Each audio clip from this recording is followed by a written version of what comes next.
Everyone, good evening. तो आज फिर आगे फाइनली दुर्गा पूजा शेष हो गया है। अब विजयदशमी की आप लोग को शुभकामनाएं। तो चलिए अब एक नई वीडियो के साथ शुरुआत करते हैं। वीडियो आई होप कि मुझे लगता है कि मैंने जो वीडियोस डाली हैं दुर्गा पूजा की, जो अच्छी अच्छी वीडियोस आप लोगों के लिए डाली हैं, आपने देखा होगा और इन्जॉय करेंगे। और जिन्होंने नहीं देखा है एक बार देख लीजिएगा, क्योंकि वो ज़रूरी भी है। OCD पे वीडियोस आती ही रहती है, लेकिन बीच बीच में ऐसी ऐसी वीडियो आने भी ज़रूरी हैं ताकि एक मूड भी चेंज होता रहे, है ना। तो चलिए आज हम बात करेंगे कि OCD किस उम्र में होती है, OCD और क्यों हो जाती है और इसे जड़ से ख़त्म कैसे किया जाए। तो देखिए OCD बहुत लोगों का कहना है कि OCD बच्चे लोग को भी होते हैं, छोटे छोटे बच्चे को। तो देखिए छोटे बच्चे को आप जो कहिएगी कि शुरुआत से हो जाते हैं, ऐसा नहीं है। जब वो समझदार हो जाते हैं, जैसे कि 10 साल 11 साल, तो अपने बड़ों को देख के ही वो कुछ ऐसी चीज़ें सीखते हैं। क्योंकि देखिए अपने घर में अगर मान लीजिए किसी को OCD है, क्योंकि ज़्यादातर OCD टीनेजर से ही शुरुआत होते हैं, लेकिन गहराई वाला जो शुरुआत होता है टीनेजर से ही शुरुआत होते हैं। छोटे से इसके लक्षण समझ में आते हैं, अगर वक्त रहते उनको सही सिखाया जाए तो वो आगे चल के OCD में नहीं बदलेगा। जैसे वो 10 साल के होते हैं तो घर में जिनको भी OCD होती है, चाहे क्लीनिंग OCD हो चाहे मन्नत वाले हो, तो वो अपने साथ साथ अगले को भी वैसे ही रखना चाहते हैं। तो वो जो है उनके दिमाग में, बच्चे लोग के दिमाग में ऐसा डाउट देते हैं कि वो डर जाते हैं कि ऐसा नहीं करो, भगवान तुमको सजा दे देंगे। चाहे ऐसा गंदा लग गया तो हाथ, ठीक है एक बार हाथ धोना तो सिखाना ही चाहिए जब आप बाहर से बच्चे आते हैं तो उनको। लेकिन अगर उनको हद से ज़्यादा आप कहीं से थोड़ा सा भी टच हो गया तो उनको बार बार हाथ धोने पे आप मजबूर कर रहे हैं, उन्हें बता रहे हैं कि बेटा गंदा जम्स हो जाएगा, तुम बीमार पड़ जाओगे, ऐसे। क्योंकि छोटे बच्चे बहुत सेंसिटिव टाइप के होते हैं, वो दिमाग में जल्दी कोई बात को रख लेते हैं कि अच्छा ऐसा हो जाता है। तो वो फिर उस टाइम क्या करने लगते हैं, ऐसा सच मानकर एक एक कदम पे फूक फूक के चलने लगते हैं। थोड़े से टच हो जाएंगे तो हाथ धो लेंगे। तो धीरे धीरे धीरे वही टीनेजर में उनका OCD पता चलता है। वो उस टाइम एकदम समझ जाते हैं कि मुझे अब ये दिक्कत है, तो फिर परेशान होने लगते हैं। फिर परेशानी होने के बाद फिर इलाज समाधान ढूंढने लगते हैं। पर शुरू में उनको पता नहीं चलता, कोई बड़े को देख के ही वो सीखते हैं। बचपन से जो आप बोलोगे कि बचपन में बच्चे अपने आप से हो गए OCD के शिकार, ऐसा नहीं है। वो किसी को देख के ही सीखते हैं। तो टीनेजर से अगर ज़्यादातर कहें तो टीनेजर जब आपको ज्ञान होता है, आप सही गलत का जब ज्ञान होता है, लोगों को सीखने की चाहत होती है नई चीज़ों को, तब जाके जो है ये OCD जो है वो सामने आती है, सबको पकड़ में आती है। जिनको रिलीजियस OCD, वो पूछना शुरू कर देते हैं लोगों से जब कि आखिर इसको क्या ये थॉट आना चाहिए। और रिलीजियस OCD के बारे में क्वेश्चन पूछने लगते हैं। हाथ धोने को लेके डॉक्टर के पास जाने लगते हैं, क्या जम्स हो जाएंगे तो क्या मैं सच में बीमार पड़ जाऊँगी। तो यही सब होते होते वो OCD के शिकार हो जाते हैं। अब रहा कि आप लोगों का क्वेश्चन है कि OCD क्या बहुत बड़ी बीमारी है कि यह ठीक नहीं होती है, पूरी लाइफ ख़राब कर देती है। तो देखिए ऐसा नहीं है। OCD कोई बहुत बड़ी बीमारी नहीं है, ये मन के ऐसे हैबिट हैं। क्योंकि जो मन के थॉट को नहीं समझ पाता, जो मन से वो अलग होना नहीं समझ पाता, तो उसके लिए बीमारी से कम भी नहीं है। तो इसको बड़ी बीमारी भी नहीं कह सकते और बड़ी बीमारी से कम भी नहीं कह सकते। कहने का मतलब अगर आप सही समय पे अगर समझ जाओ, माइंड के हर एक पॉइंट को समझ जाइए और ठीक कर लीजिए, तो कुछ है कि इसको सही समझ पे अगर इलाज ले लिया जाए, समाधान ले लिया जाए, तो मेडिसिन की ज़रूरत भी नहीं लगती है इसमें। हाँ, मेडिसिन की ज़रूरत तभी लगती है जब आपका 10 साल 20 साल गहराई में चला गया है, तो अब जाके मेडिसिन की थोड़ी सी ज़रूरत लगती है। लेकिन फिर भी मेडिसिन के ही सही हो जाती है, काउंसलिंग से ही अच्छे से समझ में आती है। ज़्यादातर लोग काउंसलिंग से ही समझ में आते हैं। अगर आप मेडिसिन ले भी रहे हैं तो काउंसलिंग संग में ज़रूर लें, क्योंकि आपका जो नेगेटिव बिहेव हो गया है, जो आदत हो गया है, और फिर उन जो नेगेटिव बिलीव हो गया अंदर, वो कैसे बदलेगा। तो थेरेपी से ही चेंज कराया जाता है। मतलब माइंड की जो हैबिट, बैड हैबिट है, उसको गुड हैबिट में बदलना सिखाया जाता है। तो ये हो गई आपको यो जब ठीक कैसे होता है। अब रहा कि वो किस उम्र में होता है, वो तो मैंने बता ही दिया। अब ये बात आएगी कि OCD क्या जड़ से ख़त्म होती है? जी हाँ, हो जाती है। खास करके रिलीजियस OCD जिनको है, अगर वो सही समय पर थेरेपी ले, वो जल्द सही हो जाते हैं, जल्द। लेकिन अगर सही समय पे नहीं थेरेपी लेते हैं तो फिर सबसे ज़्यादा कष्टदायी मेरे को जो लगता है रिलीजियस ओसीडी ही हो रही है।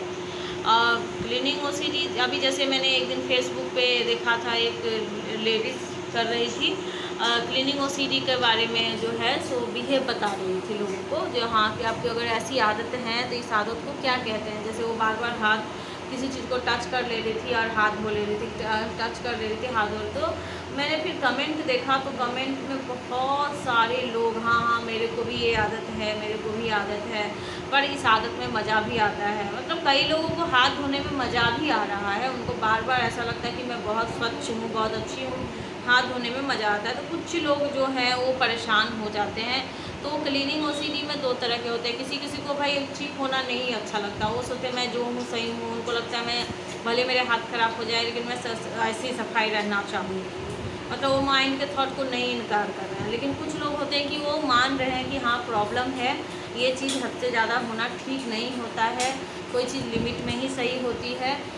तो उनको जो है वो सही समय पे अपना समाधान ढूंढना चाहते हैं, थेरेपी के लिए आगे बढ़ते हैं और अपना इलाज भी लेते हैं। और जैसे जैसे उनको प्रैक्टिस कराया जाए वो प्रैक्टिस भी मेहनत लगा के करते हैं और वो इसीलिए ठीक होते हैं। ओसीडी में काउंसलिंग से वही लोग ठीक होते हैं जो मन में पूरा विश्वास रखते हैं कि मैं इसको हरा दूँगा, मैं हरा दूँगी, मुझे जैसे कहा जाएगा मैं करूँगी, अपने के लिए करूँगी, अपनों के लिए करूँगी, ऐसे होगा, तो वही ठीक जल्द होते हैं। लेकिन कुछ लोग ऐसा होते हैं ना कि नहीं मेरे मन में जो आ रहा है, जो थॉट आ रहे हैं ओसीडी के, वो मैं करती रहूँगी, लेकिन कुछ ऐसा चमत्कार हो जाए कि मैं ठीक हो जाऊँ। तो ऐसा नहीं है। जब तक अपने माइंड में आप ये थॉट नहीं डालेंगे कि मैं ठीक हो जाऊँगी, चाहे अपनी तरफ से मेहनत नहीं करेंगे, अगर कोई थेरेपी आपको दे रहा है, कोई काउंसलिंग अगर दे रहा है, समझा रहा है, आप कर ही नहीं रहे हैं, आप सोच रहे बस मैंने सुन लिया और मैं ठीक हो जाऊँगी, ऐसा नहीं है।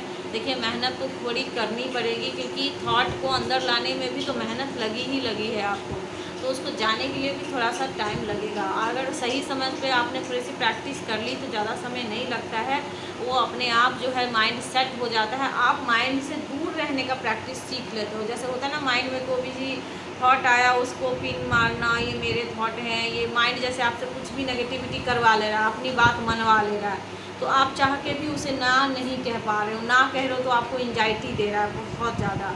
तो उसमें आप समझ नहीं पा रहे हो कि ये मैं सोच रही हूँ कि मेरा माइंड सोच रहा है, क्या मैं जानबूझ के सोच रही हूँ, तो इसीलिए परेशानी खड़ी हो जाती है। ये सब जब आप सीख लेते हो कि हाँ भाई माइंड से दूरी ऐसे रहना चाहिए, उसकी प्रैक्टिस कर लेते हो, उसके जो जैसे आप बोलोगे कि थेरेपी में क्या सिखाया जाए, थेरेपी में जो पैटर्न बन जाता है आपके थॉट का, जो ऑटोमेटिक आना फिर कंपल्सन करना, ऑटोमेटिक आना कंपल्सन करना, इसको ब्रेक लगाने का तरीका सिखाया जाता है, वो उसको रोक दिया जाता है। कंपल्सन को रोकने का तरीका सिखाया जाता है। जैसे ही कंपल्सन रुकेगा, उस पर रिएक्ट रुकेगा, अपने आप थॉट रुकना बंद हो जाएंगे, आना बंद हो जाएंगे, सॉरी। तो यही सिखाया जाता है। रिलीजियस ओसीडी भी बहुत जल्दी, उसमें रिलीजियस ओसीडी में ज़्यादातर देखा गया है कुछ ही कंपल्सन होते हैं, जैसे बाद में बाहरी कंपल्सन होने लगते हैं, जैसे किसी लोगों से पूछना, भगवान के सामने माफ़ी मांगना, तो ये सब कंपल्सन होने लगते हैं। लेकिन माइंड के अंदर कंपल्सन लगातार होते रहते हैं, क्योंकि ये ऐसे ऐसे थॉट, बकवास थॉट माइंड लाता है कि वो किसी से कहने से भी शर्माते हैं, वो जल्दी किसी को कह नहीं पाते, शर्म से वो आगे नहीं बढ़ पाते, क्योंकि भगवान को लेके उनको गंदे गंदे थॉट आते हैं, बहुत सारे अजीब गरीब थॉट आते हैं, तो किसी से पूछने में भी उनको शर्म आता है। वो बाई चांस ही कहीं कहीं जो है अपना क्वेश्चन सामने रखते हैं, वरना मन के अंदर ही वो थॉट को सॉल्व करने की कोशिश करते रहते हैं। तो देखिए मेरे पिछले भी बहुत सारे अच्छे अच्छे वीडियो है, तो रिक्वेस्ट है आप लोग उसको भी देखा करें। देखिए मैंने बहुत सारे मन्नत OCD, cleaning OCD, pure OCD, बहुत सारे मैंने डाले हुए हैं। लाइव में आके भी मैंने कई सारे, अभी मैं लाइव नहीं आ पा रही हूँ क्योंकि यहाँ पे नेट की प्रॉब्लम है। मैंने 1-2 बार भी कोशिश की है, पर जो है बिल्कुल नहीं आ रहा। आप लोग थोड़ा सपोर्ट करें। एक तो मैंने पेटीएम नंबर भी दिए हुए हैं, वो इसमें भी मैं दे दूँगी। अगर उसमें आप लोगों से जो बन पाता है, अगर आप लोग पे करेंगे तो मैं थोड़ी सी और अच्छे से आप लोगों के लिए वीडियो ला पाऊँगी। अगर क्योंकि मेरे को देखिए यूट्यूब से कोई इनकम नहीं होती। पहली बात तो अगर यूट्यूब से इनकम होती तो मैं थोड़ा सा अच्छा वीडियोस बना पाती, कैमरास ले पाती और आप लोग के लिए थेरेपी के तौर पे सिखा भी पाती कि ऐसे थॉट को रोका जाता है, प्रैक्टिस भी करा पाती। पर ये सब अभी सुविधा नहीं है तो मैं नहीं करा पा रही। अगर सुविधा होंगे तो ज़रूर करो। तो आप लोग से जो बन पाता है, मेरे फ़ोन पे नंबर यहाँ पे देंगे, स्कैनर है, उसमें जो बन पाता है अगर आप लोग कुछ दें उसमें रखें तो शायद मैं आप लोगों के लिए अच्छा कुछ और आप लोगों को जो सहयोग लगता है, चाहे मेरे से जो लगता है कि मैं सहयोग करूं, तो ये मेरे नंबर दिए गए हैं ऊपर, उस नंबर पे आप लोग कॉल कर सकते हैं मेरे को और मेरे से बात भी कर सकते हैं। और आप लोगों की अगर OCD के लिए काउंसलिंग, देखिए मैं कोई डॉक्टर नहीं हूँ, लेकिन हाँ अगर मैंने जैसे अपनी OCD को 10 साल पहले क्योर किया था और उतने लोगों को मैंने ठीक किया है, मैं यहाँ पर झूठ नहीं बोलूँगी, बहुत लोग ठीक होके गए हैं। तो देखिए यानी कि और लोग भी ठीक हो सकते हैं। तो आप लोग मेरे नंबर पे कॉल कर सकते हैं और मेरा स्कैनर है, उसमें अगर आप लोग कुछ मदद करेंगे तो शायद बहुत लोगों की मदद हो सकती है। क्योंकि कई लोग ऐसे हैं अंधेरे में जी रहे हैं, उनको थेरेपी की सुविधा नहीं है। और मैं एक छोटे से वीडियो में इतने सारे नहीं बता सकती, लाइव में आने की कोशिश भी करती हूँ पर नहीं हो पाता। तो उतनी सुविधाएँ रहेंगी तो ज़रूर मैं कर पाऊँगी। तो आप लोग जो है अपने लिए, अपनों के लिए मदद करें, ताकि आप लेके जैसे भाई बहन हैं वो भी OCD का शिकार हैं, उनको कोई साधन नहीं है, उनके घर में कोई सपोर्ट नहीं करता उन्हें, तो उन लोगों की कुछ सुविधाएं हो जाएंगी तो आप लोगों को भी अच्छा होगा, भला होगा और आप लोग भी अच्छे से लाइफ जी पाएंगे, अगला भी जी पाएगा। तो आई होप कि मेरी बातें आप समझ गए होंगे। आप मेरे चैनल को देखिए सब्सक्राइब जरूर किया करें। आप लोग वीडियोस देखते हो पर सब्सक्राइब बिल्कुल नहीं करते हो, तो सब्सक्राइब करके आप पूरी वीडियो सुने, पूरा देखें, ताकि आप लोगों को बात बारीकी से समझ में आए। ठीक है, मैंने बोला ना कि कुछ आप लोग मेरी हेल्प करोगे तो मैं एक बोर्ड रखूँगी, बोर्ड पे लिख के समझाने में आई थिंक मुझे लगता है ज़्यादा अच्छा रहेगा। तो ये सब सुविधाएं मैं चाह रही हूँ जल्दी हो जाए, ताकि जो लोग एकदम से गांव में रहते हैं, उनको कोई साधन नहीं है, काउंसलिंग की कोई सुविधा नहीं है, तो वो शायद सीख के अपनी लाइफ को एक नया जीवन दे सकते हैं। तो चलिए आप लोग अपना बहुत ख्याल रखिएगा और हंसते मुस्कुराते रहिएगा और इस उम्मीद के साथ आगे बढ़िएगा कि अपनी OCD को आप ज़रूर एक दिन हरा दोगे। ठीक है, तब तक अपना ख्याल रखिए।